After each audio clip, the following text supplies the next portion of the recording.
नमस्कार, पुन्हा एकदा आपलं स्वागत। एवढ्या मोठ्या प्रमाणात येणाऱ्या भाविकांना सोयी सुविधा पुरवतानाच त्यांच्या सुरक्षेचा प्रश्नही मोठा आहे।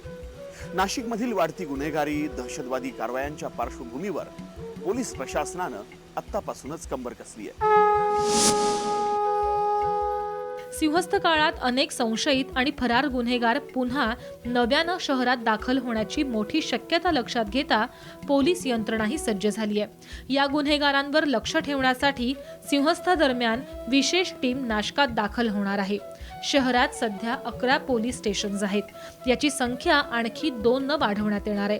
त्याचबरोबर 49 पोलीस चौक्या नव्यानं उभारल्या जाणार आहेत, ज्याद्वारे 14,000 पोलीस कर्मचारी रात्रंदिवस सिंहस्थ दरम्यान होणाऱ्या हालचालींवर नजर ठेवून असणार आहेत।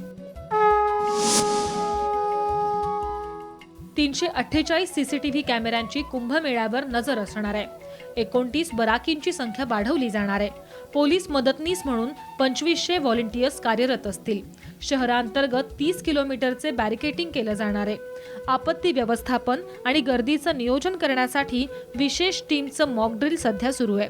वेळोवेळी भाविकांना वेगवेगळ्या माध्यमातून सिंहस्थ आणि रस्त्यांविषयी माहिती पुरवली जाणार आहे। कुंभमेळ्याची वेबसाईट आणि मोबाईल ॲप्लिकेशनद्वारेही गुन्हेगारांसंदर्भात माहिती पुरवली जाईल। त्यावेळी 3 महिन्यात काळात चोऱ्या, गरफोडी असे छोटे मोठे गुन्हेगार ते वाढण्याची शक्यता आहे, म्हणून त्यांची एक चिंताजनक थोडीशी चिंता आहे त्यांच्या मनामध्ये। त्यासाठी आम्ही आपल्या माध्यमातून मी असं एक आश्वासन देऊ इच्छितो, आपला कुठल्याही प्रकारची आता नॉर्मल सिटीची पोलिसिंग असा पद्धत आहे, त्यामध्ये काही कमी होणार नाही। आपला ते नाशिक शहराची आता पोलीसची ते तिथं काढून ते आम्ही ते बंदोबस्तासाठी आम्ही वापरणार नाही, म्हणून ते आम्ही होऊ देणार नाही। आणखीन उलट आम्ही पेट्रोलिंग वगैरे ते जास्त वाढवू त्यावेळी त्या 3 महिन्यात काळात। आणि गुन्हा वगैरे काय रजिस्ट्रेशन किंवा काय हे करण्यासाठी आता 11 पोलीस स्टेशन्स आहे। आता मला वाटतं आता काही दिवसात आणखीन 2 पोलीस स्टेशनची नोटिफिकेशन होणारच, ते होईल, तर आणखीन 2 पोलीस स्टेशन वाढेल। आणि त्यावेळी आता मला वाटते 91 पोलीस चौकी आहे शहरात। काही पोलीस चौकी आता आम्ही मॅन करत नाही, तर काय संख्या कमी असल्यामुळे त्या 3 महिन्यात काळात आम्ही सर्व पोलीस चौकीची आम्ही मॅन करण्याची आम्ही व्यवस्था करू। आणि या व्यतिरिक्त आणखीन 42 काहीतरी ते नवीन पोलीस चौकी पण उघडणार आहे। काय ते बंदोबस्ताच्या निमित्ताने, काय नॉर्मल सिक्युरिटी, सेफ्टी अँड सिक्युरिटीच्या दृष्टीने ते सर्व म्हणून ते आम्ही नक्की ते नाशिक रहिवासीला काय गैरसोयी किंवा ते असं शंका आहे ते अशी आम्ही होऊ देणार नाही। एमर्जन्सी रिस्पॉन्ससाठी फायर सर्व्हिस आणि ॲम्ब्युलन्स आणि इरिगेशन सर्व डिपार्टमेंटचे लोक तिथे टास्क फोर्स असणार आहे। तिथं पण आपला एक वॉकी टॉकी पॉईंट, आपला एक रिस्पॉन्सिबल ऑफिसर तिथे राहणार आहे। कमीत कमी 13 से 15 DCP लेवल ऑफिसर आपल्याला मिळणार आहे। 13 से 15 DCP लेवल ऑफिसर आणि 40 से 50 ACP लेवल ऑफिसर्स मिळणार आहे। 150 to 170 इन्स्पेक्टर लेवल ऑफिसर आपल्याला मिळणार आहे। 800 पर्यंत 800 से 1000 सब इन्स्पेक्टर लेवलची ऑफिसर आपल्याला मिळणार आहे। आणि कमीत कमी 1200 पोलीस कर्मचारी। या व्यतिरिक्त आम्ही 5000 कमीत कमी 5000 आपल्याला होमगार्ड्स मिळणार आहे। SRPची कंपनी पण मिळणार आहे, कमीत कमी 2, आणि आपला आम्ही जास्त मागितलं तरी आणखीन मिळणार आहे। आणि central police force, central armed police force हे पण आपल्याला मिळणार आहे। आणि BDDSची कमीत कमी 12 स्क्वॉड्स आपल्याकडे असणारच। QRTची टीम कमीत कमी 6 QRT टीम्स राहणार। ते 6 टीम आपल्या सोयीप्रमाणे, एक टीमला आम्ही 2 पण करू शकतो, 3 पण करू शकतो, असं एक मोठं टीम असतो।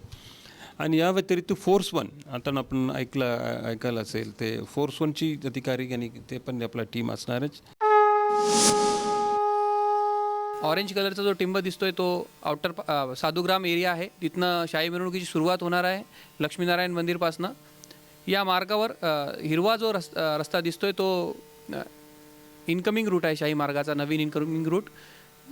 तपोवन क्रॉसिंग, काट्या मारुती चौक, गणेशवाडी मार्गे देवी चौक, गौरी पटांगण आणि गौरी पटांगणावरनं उजवीकडनं नदीच्या उजव्या तीरावरनं रामकुंडापर्यंत जाणार. आणि ते मागच्या वेळेसचा जो आउटगोईंग मार्ग आहे तोच मार्ग यावेळेससुद्धा कायम आहे. कपालेश्वर मंदिर, मालवीय चौक, नाग चौक,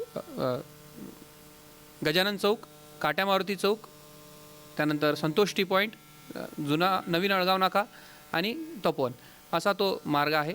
यामध्ये जे होल्ड अँड रिलीज पॉईंट आहे ते तुम्हाला दिसतात आहे, ते ब्लिंक होतात आहे. ते hold and release point identify केलेले आहे, त्याचं त्या हिशोबाने बंदोबस्ताचं नियोजन आपण केलेलं आहे. दुसरा रूट आहे त्र्यंबक रूट.